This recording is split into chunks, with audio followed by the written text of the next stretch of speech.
Before we move into Genesis 4, I had a couple more things to say about Genesis 2 and 3. It seems clear, at least the most natural way to read Genesis 2 is that God gave the command about the fruit to Adam and left it to Adam to tell it to Eve, because he gave the command before he created Eve. We have no record of God saying anything to Eve. If that's true, then Adam was the first prophet, because he was given the message of God to take to the people, which at that point was just himself and Eve. We also see in chapter 3 that Eve, when she says the command back to the serpent, she says it differently than we see it in chapter 2. Now, that could be just that we're given an abridged account and that the total words said were the same, but it seems more likely to me that Adam added the bit about neither shall you touch it, because that's not in chapter 2, but Eve says it in chapter 3. My thinking is that Adam wanted to make extra sure that Eve didn't eat the fruit, so he said, don't even touch it, that he added that to the command. That's a human tendency to add to the word of God. One of the dangers of adding extra rules around God's rules is that we get to the point where we don't take the addition seriously anymore. So we blast on through the extra boundaries we created for ourselves, but then in the process of that, cross the actual boundaries that God created and create trouble for ourselves. In chapter 4, we get to Cain and Abel, and we see that they each bring sacrifices to God, and God is pleased with Abel and his sacrifices, and God is displeased with Cain and his sacrifices. The impression it leaves is not that we have two good guys, one of them brings the right stuff and the other guy brings the wrong stuff, and then God is harsh with the one who brings the wrong stuff. It's careful to say that God had regard for Abel and his sacrifice, not just Abel's sacrifice. And likewise, God did not have regard for Cain and his sacrifices, not just Cain's sacrifice. So Cain gets angry, and God gives him a great gift.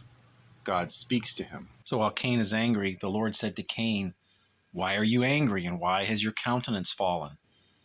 If you do well, will you not be accepted? And if you do not do well, sin is crouching at your door, and its desire is toward you, but you must master it. That's verses 6 and 7 of chapter 4. So Cain is given a picture of sin just sitting right out its door, trying to get in and dominate Cain and become Cain's master, so to speak. It's the same word that is used in chapter 3 to Eve. It says, your desire will be towards your husband. It's the exact same word. So this part of verse 7, sin is crouching at your door, desiring to have you, but you must master it. Or its desire is toward you, but you must master it. I find this one of the most profound verses in the entire Bible, and at some point I'm going to do a whole video focusing on this verse. As regards to Cain, his biggest problem here was his own anger. His anger was out to control him, but God tells him he has to control it. It isn't that anger is a bad thing in and of itself. It's what you do with anger that matters. Jesus got angry, but he never let it provoke him to do anything evil. But Cain here let sin have control over him. He let sin have him, so to speak. This prophecy was a warning to Cain, but Cain didn't heed it, and he murdered his brother. God told Cain essentially that he needed to master his anger, not to let his anger master him.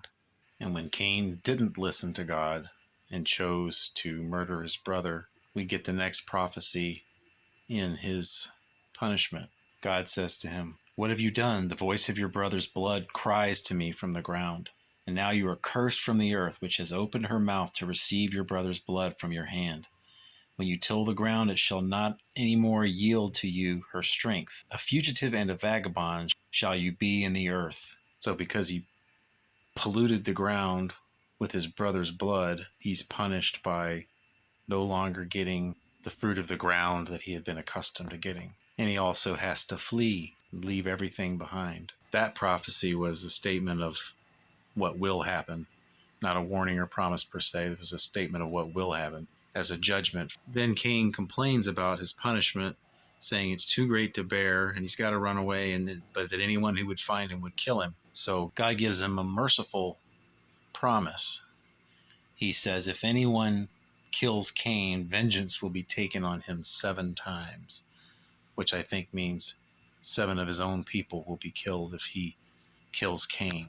And he placed the mark on Cain so that people would be warned not to kill him. So in this chapter, we got one prophecy that was a warning, and then we got a prophecy that was a statement of what would happen as punishment for what Cain did. And then we get a prophecy that serves as both a warning and a promise. It was a promise for Cain that if anyone killed him, he would be heavily avenged. And and also a warning to anyone not to kill Cain. There's actually one more thing in this chapter that might be considered a prophecy, and that is from Cain's descendant Lamech. Lamech is, I think, Cain's great great great grandson, and he kills a man who hurt him. So Cain just straight up murdered his brother, whereas Lamech killed a man either in self-defense or as vengeance for having hurt him.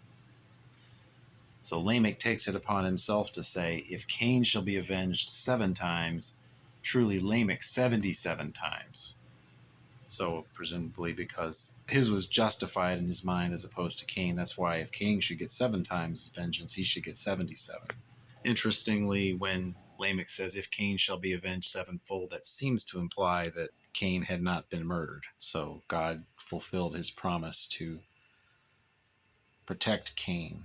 People heeded the warning and didn't kill him. If you look at Lamech's claim of 77 times, that could be related to the coming escalation of violence that precipitated the flood.